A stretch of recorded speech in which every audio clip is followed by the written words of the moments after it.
Gold, trusted gold buyers. మీరు తాకట్టు పెట్టిన బంగారాన్ని విడిపించి ఈ రోజు ఉన్న మార్కెట్ ధరకు కొనబడను. నువ్వేం పెద్ద మనిషివిరా? మట్టి నమ్మిన రైతువు కదా అని నిన్ను నమ్మి డబ్బులిస్తే అయ్యగొట్టమే కాకుండా తల కూడా కల్పించకుండా తలుపులేసి కూర్చుంటావరా మొండమోపి. కక్కరా కక్కో, అనా పైసలతో సహా నా సొమ్ము కక్కు. ఈ పైడ్రా సంగతికి తెలియదురా రే. పెద్ద మనుషుల్లో పెద్ద మనిషిని, నీలాంటి బచ్చగాళ్ళకి మచ్చలేని లుచ్చగాన్ని నాతో పెట్టుకోబాక. పొక్కి పట్టి నారదీస్తా. ఏంట్రా ఇంత తిడతన తలుపు తీయమంటా నువ్వు? తిండికి లేకపోయినా తలుపులు మాత్రం యమ స్ట్రాంగ్ గా కట్టించాడండి. నీకు 5 అంకెలు టైం ఇస్తున్నా. మర్యాదగా సొమ్ము తీసుకొచ్చి నా చేతిలో పెట్టు, లేకపోతే నీ కొంపకి నిప్పెడతా. అందరూ వినండి. 1 2 3 కృష్ణాయుడు 4 అగ్గిపెట్టి. ఈ విషయం మన దొరబాబుకి ఎవరన్నా చెప్పుంటారంటావా? కరువు వచ్చినప్పుడు దేవుడు, కష్టం వచ్చినప్పుడు దొరబాబేరా మనకు.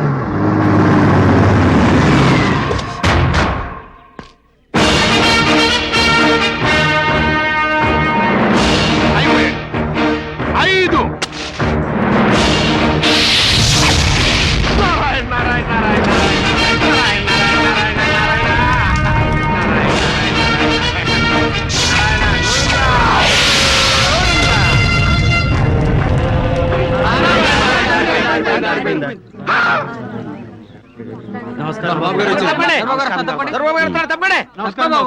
ఏంటి ఏంటి గొడవ?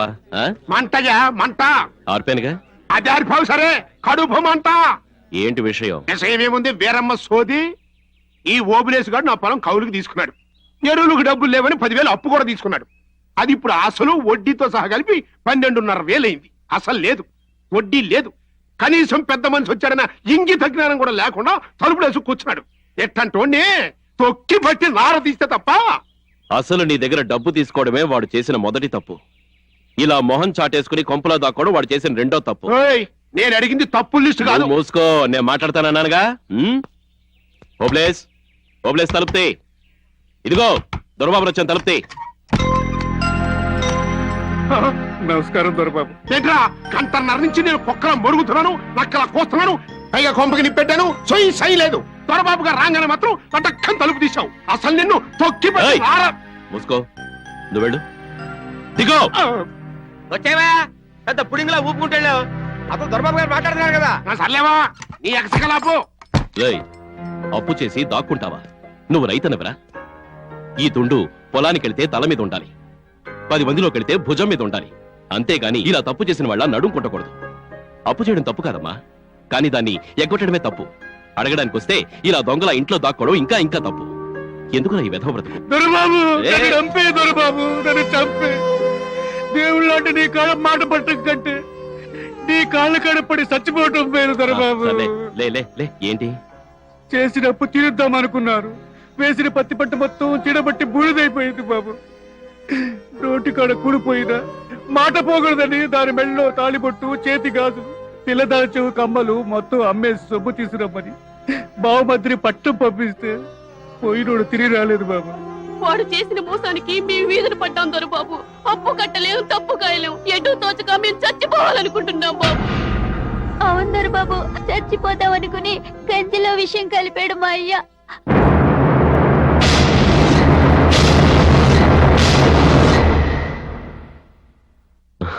రే పిచ్చోడా, చావే సమస్యకి పరిష్కారం అయితే ఈ ప్రపంచం ఎప్పుడో శ్మశానం అయ్యేదిరా. కష్టమో నష్టమో ఎదురీదాలి, కలో గొంజో తాగి బతకాలి, బాగుపడాలి. అంతేగాని చచ్చేం సాధిస్తావరా బూడిదా. అదిగా దొరబాబు. ఇదిగో నువ్వు ఇంకేం మాట్లాడకు. వడ్డీతో కలిపి మొత్తం 12,500 కదూ. వడ్డీ తర్వాత చూద్దాం. ముందు ఈ 10,000 అసలు తీసుకెళ్లి వాడి మొహం మీద కొట్టాయి. ఇదిగో నువ్వేం చేస్తావో నాకు అనవసరం. ఆ పైడ్రాజు డబ్బు మాత్రం నువ్వు క్షణాల్లో ఇచ్చేయాలి. ఏంటి ఇచ్చేది? 2.5 గంటల నుంచి ఎక్కడ, 2.5 నెలల నుంచి ఎక్కడ కనపడితే అక్కడ ఇదే మాట అడుగుతున్నా. నాకు దిక్కు లేదు. ఇప్పుడు నువ్వు వచ్చి సింగిల్ టైంలో ఇచ్చేయి అంటే ఇచ్చేస్తారా? 10,000. ఏంట్రా గేదెలో నేను అరుస్తుంటే నా డబ్బు దొరబాబు ఇచ్చేయి అనగానే పుట్టుకొచ్చేసిందా? నువ్వు ఎదకొచ్చిన గేదేవు కదా. ఏయ్. ఎవరది? ఎవరో మాట మాట్లాడింది. నేను అనుకుంటా. చంపేస్తాను. చిన్నంతలో పెద్దంతలో అక్కడ బాగేస్తారా? మనిషి గేదెలు ఉంటే మాత్రం ఎదకొచ్చారు కదా, పిల్లలకి వచ్చారు ఆ, కదా. ఆ, ఆ, అర్థమైంది. అంత ఎడమరిసి చెప్పక్కర్లా. పదండి. పదండి. ఆగో, అసలు గట్టిచ్చావు, మరి వడ్డీ? వడ్డీ ఈసారిగా గడ్డి తింటాం మానే. వాళ్ళు కష్టాల్లో ఉన్నారు. ఓదారి కష్టాల్లో ఉన్నాడని దేవుడు అభిషేకం మానేస్తాడా? అదేం కుదరదయ్యా, వడ్డీ కట్టాల్సిందే. ఆ మాట అనుకో బాబు. నేను కష్టాలు పాలైంది మీ పొలం కౌలు తీసుకోబట్టి. వద్దు, ఫ్లాష్ బ్యాకులు వద్దు, వడ్డీ కట్టాల్సిందే. కట్టకపోతే తొక్కి బట్టి నారదేస్తా. ఎవండి? అన్ని ఆడితో పాటు నిన్ను. వడ్డీ ఇచ్చేశారు. పైడి రాజు, నీ పొలం కవులకు తీసుకున్న ఓబులేసు అక్కడ పత్తి వేయడం వల్ల మొత్తం నాశనం అయిపోయాడు. అయినా సరే నీ దగ్గర ఎరువుల కోసం తీసుకున్న అప్పు తీర్చాల్సిందే. కాబట్టి నీకు అప్పుగా ఇవ్వాల్సిన 10,000 రూపాయలు తీర్చేశాడు. ఇక వడ్డీ కింద 2,500 అంటావా? నీ పొలం వల్లే దెబ్బతిన్నాడు కనుక ఆ వడ్డీని పంచాయతీ కొట్టేస్తుంది. అట్టాగే నువ్వు ఈ రోజు ఇంత మందిని మోసం చేయడానికి దొంగ సాక్ష్యాలు తీసుకొచ్చినందుకు గాను మధ్యాహ్నం 1 గంట దాకా ఇక్కడే ఎండలో నిలబడవలసిందిగా నీకు శిక్ష విధిస్తున్నాను. మరి దొరబాబుకి ఏం శిక్ష చేస్తారో చెప్పండి. అక్కడ గాని తేడా వచ్చిందంటే తొక్కి బట్టి నార చేస్తా. ఏయ్! బాబు నువ్వు ఆగు. ఒరేయ్, నీతో చెప్పించుకునే పరిస్థితి నాకొస్తే నీ చెప్పుతో కొట్టుకుంటాను. నోరు మూసుకో. దొరబాబు, ఉమ్, ఏది ఏమైనా సరే ఒక పెద్ద మనిషి, అందులోను పాత ప్రెసిడెంట్, అతను ఎట్టాంటి ఎదవైనా సరే 10 మందిలో చేయి చాచి కొట్టడం తప్పే. కనుక నీకు 500 రూపాయలు జరిమానా విధిస్తున్నాను.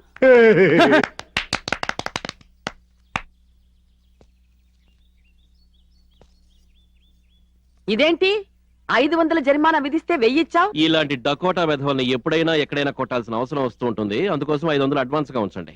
ఏయ్, నన్ను తక్కువటంటావా? నిన్ను ఇక్కడే ఇప్పుడే తొక్కి బట్టి నార తీస్తా. 500 చెల్లో. నాకు వద్దని చెప్పాను కదా. ఒరేయ్ నానా నానా, నీకు కోపం వస్తే తిట్టు, తీరకపోతే కొట్టు, అంతేగాని అన్నం మీద మాత్రం అలకమాకరా. ఈ ముసలిది తట్టుకోలేదు. ఒక్క మెతుకు కూడా ముట్టుకోను, లేకపోతే నాకు 10 మందిలో ఫైన్ వేస్తావా? తప్పు చేస్తే తప్పదు కదయ్యా. ఏమిటి నేను చేసిన తప్పు? ఆ? వాడు నోటుకొచ్చాడు వాగుతూ ఉంటే కంట్రోల్ చేశాను. ఆ పైడి రాజుగాడు చేసే వెధోపాలను కట్ చేయడానికే కదే వాడి నుంచి నిన్నెక్కించారు.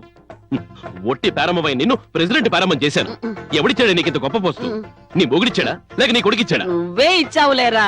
నా బంగారు కొండవి కదూ, నా రత్నాల రాసివి కదూ. ఇదిగో కాకా పట్టకు. నీ కాళ్ళు కూడా పడతాను. నాకంటూ ఉన్నది నువ్వు, నీ కోసం బతుకుతుంది నేను. కూర్చో బాబు, అన్నం తిందు గాని. కూర్చో బాబు, కూర్చో.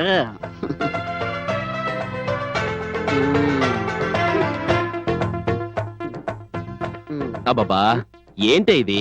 నువ్వేగా అన్నావు నాది బిడ్డకు తండ్రి అయ్యే వయసని. మళ్ళీ వెనముదలెట్టి చిన్ని కిష్టులాగా. ఒరేయ్, ఇప్పుడే కాదరా, రేపు నీకు పెళ్ళయ్యి నీ కొడుకి నీ అంత వయసు వచ్చినా సరే నా కంటికి నువ్వు చిన్ని కృష్ణుడువే. తిను. సర్లే. ఏంటి బామ్మ పెళ్ళి అంటున్నావు?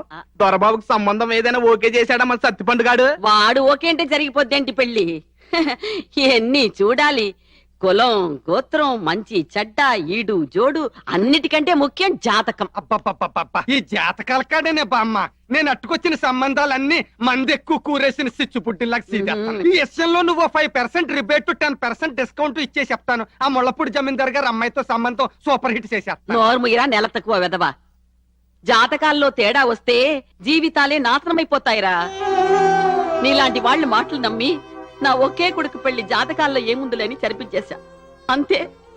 రాజాలా ఉంటే నా కొడుకు సంవత్సరానికే పాము కరిచి చచ్చిపోయాడు. నిండు చూలాలు వీళ్ళ అమ్మ ఆ మనోవ్యాధితో మంచం ఎక్కి వీళ్ళని నా చేతులు పెట్టి కన్ను మూసింది. అందుకే నా మనవడు పెళ్లి జాతకాలు కలిస్తేనే చేస్తా. సరేలే బామ్మ. రే సత్తిపండు, అసలు నువ్వు నా పెళ్లి పని మానేసి వెళ్ళి వేరేదైనా పని చూసుకో. నీకే ఆకాశం అంత ఆస్తే భూదేవంత బామ్మ. నాకేముంది? జేబుకి బొక్క, గుడిసెలో సత్తు గిన్నెలు, సంచిలో గంటల పంచాంగం, పెళ్లికా 4 చెల్లెళ్ళు. నీ దయ వల్ల 6 చెల్లెళ్ళకి పెళ్లిళ్ళు అయితే చేశాను. కానీ సంబంధాల కోసం తిరిగిన అనుభవంతో ఇదిగో నేను ఇలా మ్యారేజ్ బ్రోకర్ గా సెటిల్ అయిపోయాను. మరి నీ పెళ్లి అయితే తప్ప నేను చేసుకోనని ఆ యామగిరి గుట్ట మీద ఒట్టెట్టాను. కానీ రోజు రోజుకి ఏజ్ బారైపోతుంది, బతుకు బేజారైపోతుంది. మరి నీ సంబంధం కోసం ఇలాగ తిరిగి తిరిగి కాళ్ళు అరిగిపోతున్నాయి, కళ్ళు తిరిగిపోతున్నాయి. కానీ వదిలిపెట్టను నేను అలాగా. ఏదో ఒక రోజుని నీ అందానికి సరిపోయే సంబంధం అట్టుకొస్తా. నువ్వు అలా గుర్రుగా చూడకమ్మా తల్లి. నీ జాతకాల పాయింట్ గుర్తుందిలే. జాగ్రత్త. ఏయ్ స్టాప్ స్టాప్ స్టాప్, ఇక్కడే ఇక్కడే ఇక్కడే.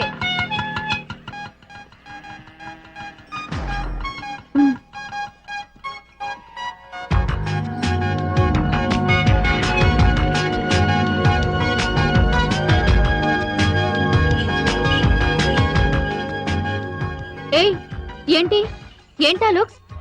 ఏదో 2 ఏళ్లు సిటీ హాస్టల్లో ఉండి ఇంటర్ పరీక్షలు రాసి విలేజ్ కి ఎంట్రీ ఇచ్చాం. దానికే మీరేదో అమెరికా వెళ్ళొచ్చినట్టుగా బిల్డప్ ఇస్తారేంటి?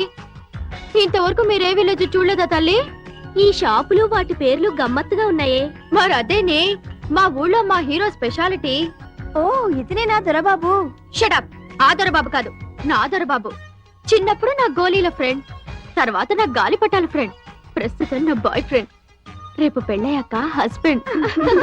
ఏంట్రా కామాక్షి చెల్లి తక్కువ చేస్తుంది? అది మామూలేగా. ఈ కొట్టు అద్దెకి ఇవ్వబడును.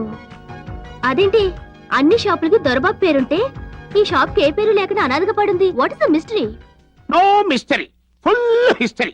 ఈ షాపులో ఏది పెట్టినా సరే వారం తిరగకుండానే ఓనర్ వెళ్ళిపోతాడు. అది దీని స్పెషాలిటీ. ఇంతకీ మీరు? ఈ షాప్ కి ఒరిజినల్ ఓనర్ ని. నా పేరు పైడి రాజు. ఈ ఊరికి ప్రెసిడెంట్ ని. మాజీ ఉన్న వాళ్ళలో లేనివాణ్ణి, లేని వాళ్ళలో ఉన్నవాణ్ణి, టోటల్ గా మంచివాణ్ణి. అన్నీ కుదురుంటే దీని అక్కని చేసుకోవాల్సిన వాణ్ణి. ఆ రోజుల్లో నా టైం బ్యాడ్ వల్ల దీని అక్కింటి పక్కదాన్ని చేసుకున్నాను. అవును పైడంకల్, ఏంటిది మీరు దున్న పొతులో ఉండేవాళ్ళు దూడలా అయిపోయారేంటి? డైటింగా? కాదే, షుగరు. దాంతో పాటు చాలా మంది ఉసురు. ఏయ్ మా అక్కే. ఈ ఉన్నవారు తెలిస్తే ఊళ్ళో వాళ్ళందరికి ఒక్క కుక్క. చిచి ఎన్నిసార్లు కొట్టినా మళ్ళీ వస్తాం. చిచి మీరు రండి పదండి. కుక్క అని తిట్టింది నన్నా కుక్కనా? డౌట్ ఎందుకా? నిన్నే. ఇంతకీ ఆ ప్రశ్న అడిగింది ఎవరు? పెళ్ళిళ్ళ బ్రోకర్ సత్తిపండులేండి. పిల్లగాలి కోసం వస్తే ఉన్నగాలి తీసేశారు. వస్తా. నువ్వు సత్పండు కాదు, ఒట్టు పండువే. మా పేడకల్ పేడరాజు కదా. ఓరని అబ్బా, నా పేరు పేడరాజు కాదురా, పైడి పైడి రాజు. ఓ పేడరాజు, నీకు గుర్తుందేట్రా? 25 ఏళ్ల క్రితం నువ్వు నీరుగా గోచి కట్టుకొని ముళ్ళకర చేతితో అట్టుకొని పేడ తట్టు కుడి చేతిలో ఎత్తుకొని మంచి మాకురు గొడ్డు వయసులో నువ్వు చెంగు చెంగుమని గెంతుకుంటూ గేదెలను పరిగెడతా ఉంటే ఎంత బాగుండేదో ఒకసారి గుర్తు తెచ్చుకోరా. నేను తెచ్చుకోను. అప్పుడు నాన్న తెచ్చుకుంటానులే.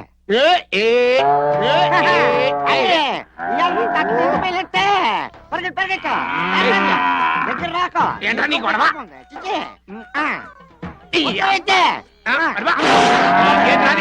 చేసామ్మా. నువ్వయ్యవా కన్నే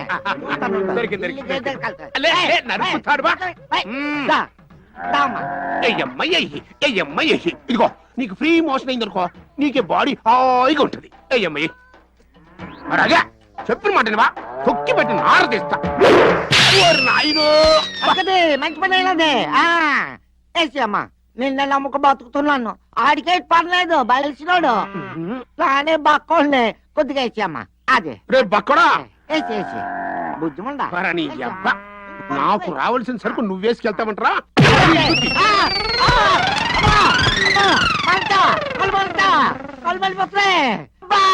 అని అరిచినాను, కళ్ళు పోయినాయి. దాంతో ఇలా గుడ్డోడికి మిగిలిపోన్నాను. వారానికి ఒకసారి గుర్తు తెచ్చుకుని మరి నీ గుడ్డి ఫ్లాష్ బ్యాక్ చెప్పకపోతే నీకు నిద్ర పడతాను. పంపకపోయి కళ్ళు మూసి పడుకోమా. మీ ఆస్తికి పాస్తికి, హైట్ కి సైట్ కి, ఆటుకి పోటుకి అన్నిటికీ వరలో కత్తిలా ఖచ్చితంగా సరిపోయే అమ్మాయి దొరికేసింది. మరి ఊరు కొత్తపల్లి, ఇంటి పేరు గొల్లపల్లి, తండ్రి పేరు పెద్దబుల్లి, అమ్మాయి పేరు శ్రీవల్లి. ఇవిగో ఫోటోలు. ఆ ఫోటోలన్నీ తర్వాత. అసలుదేదిరా? అసలుదంటే తాళిబొట్టు. అది ఇప్పుడెందుకు పెళ్లికి కదా. నీకు ములక్కాయలతో పాడికట్ట.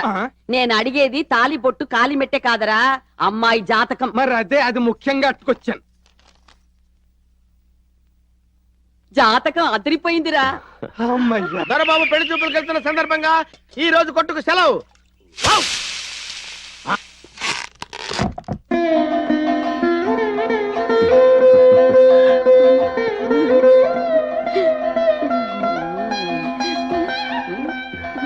ఈ సిగ్గు శివడా. ఏంటి అమ్మాయితో నీవేమన్నా మాట్లాడతావు దొరబాబు?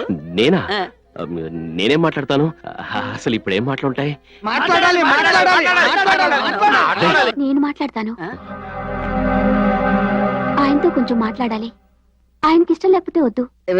నాకిష్టమే. వెళ్ళి మనసారా మాట్లాడుకుని రండి. వెళ్ళు. నేనేం మాట్లాడతానే? వెళ్ళురా, మరి సిగ్గెందుకు? బామ్మ. అయ్యో, ఏమైందండి? ఎందుకు ఏడుస్తున్నారు? మీ సమస్య ఏంటి? నేను మిమ్మల్ని పెళ్లి చేసుకోలేను. మీరు నచ్చక కాదు, వెయ్యి జన్మలెత్తిన ఒక ఆడపిల్లకి మీలాంటి భర్త దొరకడం నిజంగా చాలా అదృష్టం. కానీ నేను ముందే ఒక అబ్బాయికి మనసిచ్చాను. కాబోయే మూడు పిల్లలు మాట్లాడుకునేరా. బామ్మ రండి వెళ్దాం. అదేంటి బాబు, తాంబూలాలు మార్చుకునే బయలుదేద్దాం. పెళ్లి చేసుకోవాలనుకుంటేనేగా తాంబూలాలు మార్చుకునేది. ఏమైంది బాబు, ఎందుకు ఆవేశం? ఆవేశం కాదు, ఇది నిర్ణయం. నాకు ఈ పెళ్లి ఇష్టం లేదు. ఎందుకు ఇష్టం లేదని అడుగుతున్నాను. ఆ అమ్మాయి చదువుకోలేదు. ఆహా, నువ్వు చదువుకున్నావా? అదే నా బాధ కూడా. ఆ అమ్మాయికి చదువులేదు, నాకు చదువులేదు. రేపు పుట్టబోయే బిడ్డలు కూడా మాలాగే తగలాడతారు. మన వంశం ఇలా చదువు సంజ లేకుండా ఉండిపోవాల్సిందేనా? జాతకాలు కూడా కలిసాయి బాబు, ఒక్కసారి ఆలోచించరా. జాతకాలు కాదే, జీవితాలు కూడా కలవాలి. ఎందుకే ఇష్టం లేని చోట కట్టపెట్టి నా బ్రతుకు కూడా మా నాన్న బ్రతుకులా నాశనం చేయాలనుకుంటున్నాం. రండి వెళ్దాం. ఇష్టం లేదట, ఇష్టం లేదు. ఇంతకాలానికి అన్ని రకాలుగా సరి అయిన సంబంధం దొరికింది కదా అని ఆనందపడుతుంటే పుసక్కను తెంచుకొచ్చేశాడు.